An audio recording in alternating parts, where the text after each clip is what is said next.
d'abord, je vous donne mon identité. Je réponds au nom de Kajambaya, élève du collège des Amis de la Réussite. Je suis finaliste et bidèle général au collège des Amis de la Réussite. Alors, chers amis, chers collègues, chers conseillers, permettez-nous, en tant que citoyens, en tant que de chrétiens, de pouvoir commencer ces moments avec un mot de prière. C'est ainsi que nous invitons notre préfet, l'homme qui est sage, l'homme qui a permis que ces moments puissent être ainsi, le préfet Firmin Milandou, qui est de pouvoir venir nous offrir juste une courte prière d'ouverture. Prions.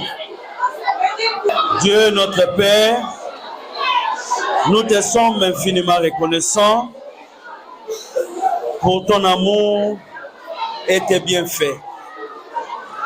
Nous ne pouvons rien t'adresser si ce n'est pas te dire merci, car tu as voulu que nous soyons à ces moments pour glorifier ton nom, mais aussi pour honorer la femme congolaise. Nous implorons ta bonté, que ta grâce soit sur chacun de nous ici présents, que ces activités qui sont prévues soient visitées par toi-même, par le Saint-Esprit, afin que tout se passe dans un bon climat de paix et de cohésion.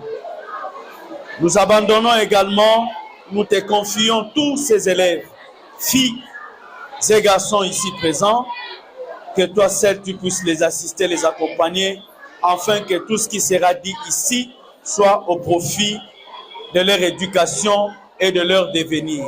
Nous t'avons ainsi imploré par le nom puissant de ton Fils, notre Seigneur, qui vit maintenant et pour le siècle des siècles. Amen. Firmin Milandou, l'homme en costume, l'homme qui est sage, comme il le dit toujours, que c'est un poids lourd. Et j'aimerais le confirmer que le préfet Firmin Milandou, c'est un poids lourd. Alors, chers collègues, j'aimerais encore vous interpeller l'une des raisons de notre venue ici. Alors, j'aimerais dire à une personne que tu es femme. Et en étant une femme, tu dois être respecté, tu dois être ce que tu es, et tu dois reconnaître que tu dois occuper aussi une place à la société. Alors, si nous vous avons appelé ici en tant que femme, c'est le mois de mars, n'est-ce pas? Alors, comme c'est le mois de mars, nous avons aussi voulu honorer aussi nos mamans, honorer aussi nos filles, honorer nos femmes, n'est-ce pas? Alors, c'est pourquoi nous avons organisé ceci. Alors, sans plus tarder, je vais inviter celui qu'on appelle l'homme de l'Itera. Donc, je crois que les latinistes sont ici. Donc, c'est un homme de lettres. Donc, il s'appelle Simplice. Pendant qu'il monte, j'aimerais que les latinistes que vous puissiez seulement vous manifester. C'est votre papa. Voilà, je vais tenir un mot de circonstance à l'occasion de cette journée organisée à la clôture du mois des femmes. Monsieur le promoteur, monsieur le préfet des études et directeur du collège des Amis de la Réussite, chers enseignants et enseignantes, différents invités à vos titres respectifs, chers élèves, bonjour. En ce mois de démarche dédié à la célébration des droits des femmes, nous avons eu l'opportunité de réfléchir sur les avancées réalisées et les défis qui persistent. La clôture de ce mois est un moment propice pour faire le bilan des actions menées, mais aussi pour renouveler notre engagement envers l'égalité des sexes et l'autonomisation des femmes. Ce mois a été marqué par de nombreux... Actuellement, je vais inviter les préfets des études pour un mot aussi de les conseils des circonstances.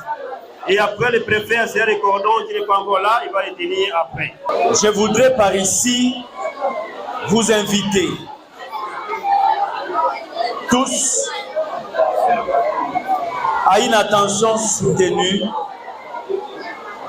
pour comprendre le bien fondé de cette activité. Très chers élèves, en tant que ministre, en tant que mère d'une famille, en tant que médecin, en tant qu'avocate, etc. Mais vous ne pouvez pas, vous n'arriverez jamais à atteindre ces niveaux si aujourd'hui vous ne comprenez pas les rôles que vous devez jouer dans les jours à venir.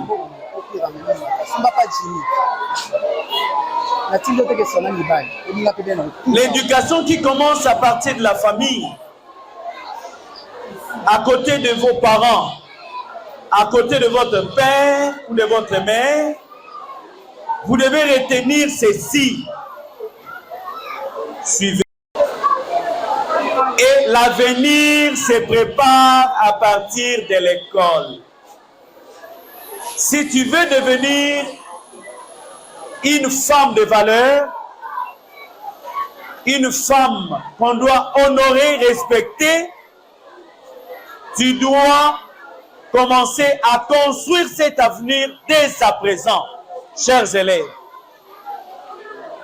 ne soyez pas distraites. Ne restez pas emportés par toutes les formes de distraction que nous avons dans notre ville. Commencez à construire dès à présent votre avenir. Moi, l'élève X, maintenant que je suis jeune, je dois me mettre au travail, je dois étudier, suivre tous les conseils et mettre en pratique ces conseils qui feront de moi demain une femme de valeur. Je me fais comprendre? Est-ce que vous comprenez ce que je dis? Oui. L'avenir ne se construit pas demain, mais l'avenir doit commencer à être construit aujourd'hui et maintenant. C'est clair, hein? Mais comment vous allez construire votre vie? Par une bonne conduite en famille, à l'école et par votre comportement de tous les jours. Je ne voudrais pas monopoliser la parole. Vous allez suivre à tour de rôle les intervenantes qui vont exposer le fond ou les contenus de notre sujet. Écrit au tableau, le thème retenu. Ceux qui ont des yeux pour voir et comprendre peuvent lire au tableau. Pour toutes les femmes, c'est les filles, droit, égalité et autonomisation. Nous avons 3 mots à retenir: droit, égalité et autonomisation. Vous allez comprendre les contenus de ces 3 mots dans les différentes interventions de nos grandes filles qui sont ici devant. Je vous invite à les suivre avec attention et à la fin, nous allons vous accorder la parole pour poser des questions. Sur tout ce qui sera dit ici, si vous avez une question ou quand vous aurez une question ou une préoccupation, n'hésitez pas de lever le doigt et poser votre question. C'est compris, hein? À présent, je passe le micro au conseiller pédagogique pour pouvoir continuer à nous communiquer le programme. Je dis et je vous remercie. le droit et le devoir de la femme congolaise dans les cadres du développement communautaire sont essentiels pour assurer une participation active et équitable de la femme dans la construction d'une société prospère et égalitaire. En République démocratique du Congo, RDC en sigle, les femmes jouent un rôle clé dans la dynamique sociale, économique et politique. Cependant, leurs droits et devoirs doivent être connus et respectés pour atteindre un développement durable et à échelle communautaire. Droit de la femme congolaise. 1. Droit à l'égalité et à la non-discrimination. La Constitution de la RDC ainsi que les lois internationales telles que la Déclaration universelle des droits de l'homme et la Convention sur l'élimination de toutes les formes de discrimination à l'égard des femmes garantissent à la femme congolaise le droit à l'égalité des chances dans tous les domaines, y compris l'éducation, l'emploi, la santé et la participation politique. 2. Droit à l'éducation. La femme congolaise a le droit à une éducation gratuite et de qualité. L'accès à l'éducation est un outil fondamental pour l'autonomisation des femmes et leur application dans le développement communautaire. En tant que mère et éducatrice, les femmes ont la responsabilité de transmettre les valeurs de solidarité, de respect des droits humains et de cohésion sociale aux générations futures. Elles jouent un rôle central dans l'éducation des enfants, en particulier dans la sensibilisation aux droits de l'homme et à l'égalité de sexe. 3. Encourager la paix et la réconciliation. La femme congolaise a un rôle crucial dans le processus de paix et de conciliation, notamment dans les zones touchées par les conflits. En tant que médiatrice et facilitatrice de dialogue, les femmes peuvent aider à apaiser les tensions et reconstruire la confiance au sein des communautés. 4. Respect des lois et de normes communautaires. Bien qu'elles revendiquent leurs droits, les femmes doivent aussi respecter les lois en vigueur et contribuer à l'amélioration des réglementations au sein de leur communauté, en promouvant des pratiques responsables et solidaires.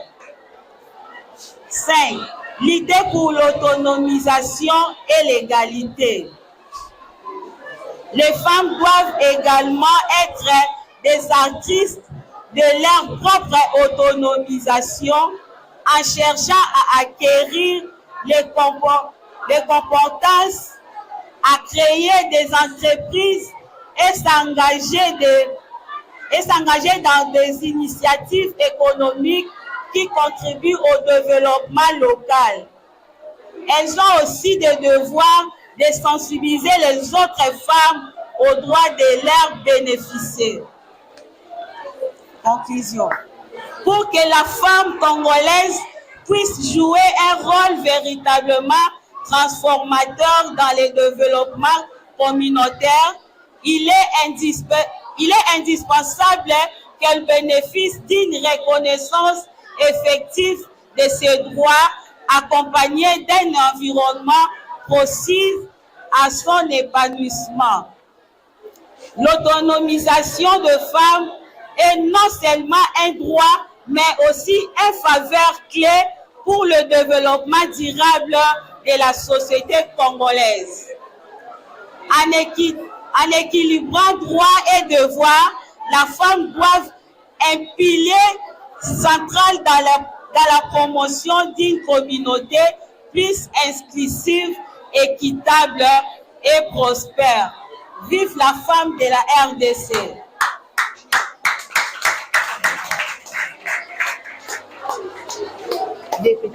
Par l'élève Kaja qui va animer la conférence dont le titre est pour toutes les femmes et les filles, droit, égalité et autonomisation. Nous allons suivre chacun tour de rôle. Après chaque intervenant, nous allons poser des questions ensemble. Pour toutes les femmes et les filles, droit, égalité et autonomisation. Nous célébrons la Journée internationale des droits des femmes chaque le 8 mars. Cette date symbolique s'est installée durablement en 1977 sous l'Empire. Cette date chargée d'histoire permet de dénoncer les inégalités déjà encore bien présentes dans nos sociétés et de bouger les lignes pour tendre à une plus grande représentation et participation des femmes dans tous les secteurs. Le thème de cette année, pour toutes les femmes et les filles, droit, égalité et autonomisation. Dans les situations de conflit, et elle est utilisée comme tactique de guerre. Les rapports sur l'étendue de la violence sexuelle liée au conflit en République démocratique du Congo indiquent qu'elle touche 18 à 40% de femmes et de filles et 4 à 24% des hommes et des garçons. La violence domestique, le trafic de personnes et le mariage d'enfants sont également exacerbés. Les engagements internationaux pour lutter contre la violence sexiste dans les situations de conflit, y compris la résolution 1960 adoptée par le Conseil de sécurité des Nations Unies qui prévoit un système de recevabilité pour la violence sexuelle exercée en période de conflit. Préconise une collecte coordonnée et rapide d'informations sur ces actes de violence et appelle le pays à établir des engagements spécifiques et limites dans le temps. La résolution 2122 du Conseil de sécurité expose la nécessité d'une assistance humanitaire pour assurer un accès à des services de santé sexuelle et reproductive, y compris dans le cas de grossesse consécutive à un viol. Nous œuvrons pour mettre fin aux pratiques qui mettent les mères et les enfants en danger, y compris le mariage des enfants. L'excision générale féminine, les restrictions alimentaires et toutes les autres formes de violence et de discrimination infligées aux femmes et aux filles. Nous promouvons également l'autonomisation des femmes qui vivent avec le VIH et le SIDA et nous les aidons à se faire entendre, tout en mettant des campagnes de sensibilisation sur les facteurs qui contribuent à l'épidémie, y compris la violence à l'égard des femmes. Dans la région de Gao au Mali, ONIFEM s'est associé à des ONG locales pour établir un service spécialisé contre la violence sexiste dans l'hôpital principal, en vue de lutter contre la stigmatisation sociale. Tous les pays. Elle entraîne pour celles qui en sont victimes de grandes conséquences physiques, économiques et psychiques, à court et à la long terme, entravant leur participation pleine et égalitaire à la vie en société. L'ampleur de son impact, tant sur les survivants que sur leurs familles, de même sur l'ensemble de la société, est incommensurable.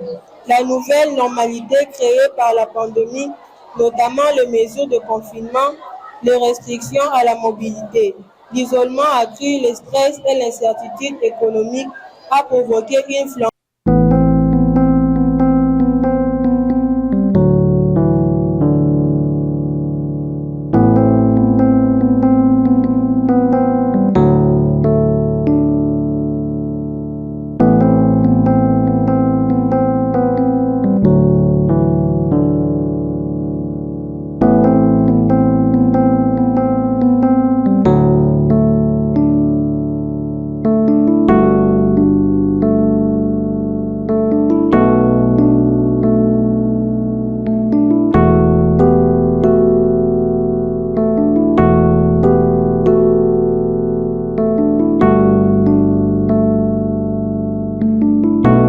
Chers collègues, les élèves du collège, les amis de la récite, où les collégiens ont prévu une scénette qui va nous montrer comment est-ce que la femme était avant la déclaration du 8 mars et comment est-ce qu'elle est devenue après cette déclaration. Alors, c'est pourquoi nous vous prions de pouvoir accueillir la charmante demoiselle. Pendant qu'elle s'avance, c'est là qu'on appelle la narratrice Valérie.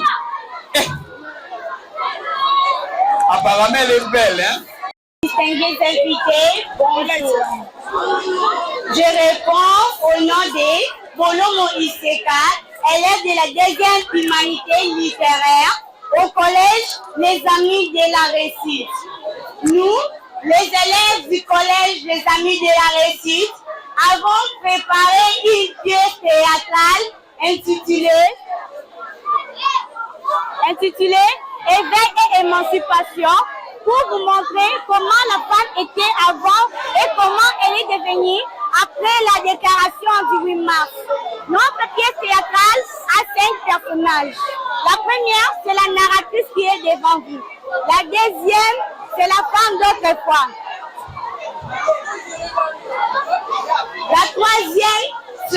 Le troisième, c'est Marie oppressive. Quatrième, c'est la femme moderne. Cinquième, c'est amis et collègues. Notre pièce théâtrale a 3 actes. Le premier est intitulé Avant la déclaration.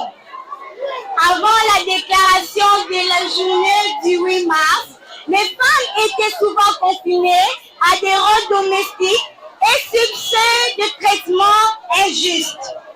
Mes enfants, ne remets pas cela en question, ok? S'il te plaît, cher mari. S'il te plaît, quoi? T'as laissé quoi? T'as laissé quoi? J'étais venu chez moi pour prendre chez moi. J'étais venu prendre chez moi. Laisse-moi prendre mon J'étais laissé les chemins de ça. Comme ça. À tout le monde. Bonsoir.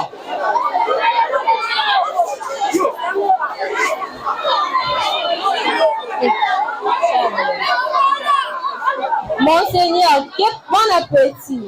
Merci. Monseigneur, qu'est-ce que je t'avais dit ce matin? Parce de quoi? Mais je t'avais dit que je voulais apprendre à lire et à écrire. Quoi? J'étais devenu, vous êtes un Saint-Jean. S'il te plaît, Aïcha, tu n'as pas de le contredire. Tu sais, on est tous les déplacés. Tu es devenu le péché quotidien. Après quoi? C'est ta mère, on va te l'étudier. Et puis tu vas rouler.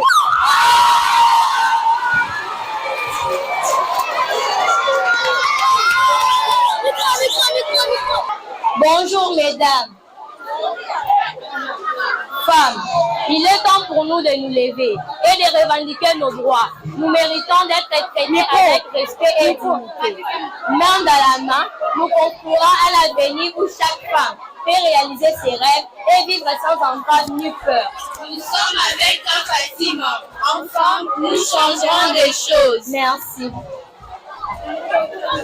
De la journée internationale de la femme du 8 mars a marqué un tournoi décisif symbolisant la reconnaissance des droits des femmes et la lutte pour l'égalité.